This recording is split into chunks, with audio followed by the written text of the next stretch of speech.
10 വർഷമായി UDF-ന് നഷ്ടമായ കോതമംഗലം നിയോജക മണ്ഡലം ഇത്തവണത്തെ തെരഞ്ഞെടുപ്പിൽ തിരിച്ചുപിടിക്കുമെന്ന് കോൺഗ്രസ് കോതമംഗലം ബ്ലോക്ക് പ്രസിഡന്റ് ഷമീർ പനക്കൽ.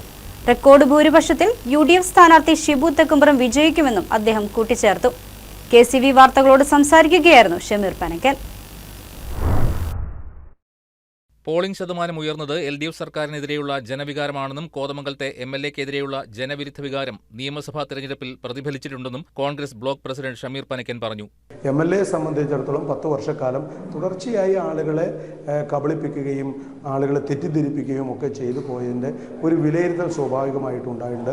അതുകൊണ്ട് പിണറായി വിജയൻ്റെ ഗവൺമെൻറ്റിനെതിരെയുള്ള വിലയിരുത്തൽ പോലെ തന്നെ 10 വർഷക്കാലം MLA ആയി പ്രവർത്തിച്ചയാൾ ഇടതുപക്ഷ സ്ഥാനാർത്ഥിയായി കോതമംഗലത്ത് വന്നപ്പോൾ സ്വാഭാവികമായിട്ടും ജനങ്ങളുടെ ഒരു പ്രതികരണം അതിനകത്തുണ്ടായിട്ടുണ്ട്.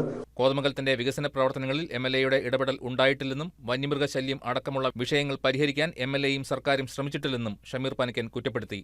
10 വർഷക്കാലം കേരളത്തിൻ്റെ പൊതുസമൂഹത്തിന് നേരിടേണ്ടി വന്ന ആ പ്രയാസങ്ങളും ബുദ്ധിമുട്ടുകളും ഒക്കെ തന്നെ CPM-ൻ്റെയും ഇടതുപക്ഷത്തിൻ്റെയും താഴെത്തട്ടിലുള്ള സാധാരണക്കാരായിട്ടുള്ള ആളുകൾക്കുണ്ടായിട്ടുണ്ട്.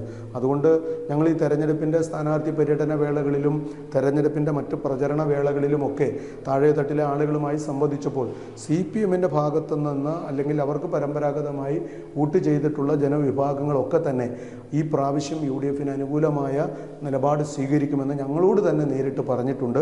അതുകൊണ്ട് ഈ തെരഞ്ഞെടുപ്പിൽ 100% കോതമംഗലത്ത് ഐക്യ ജനാധിപത്യ മുന്നണിയുടെ സ്ഥാനാർത്ഥി തിരഞ്ഞെടുക്കപ്പെടുമെന്നുള്ള കാര്യത്തിൽ ഒരു സംശയമില്ല.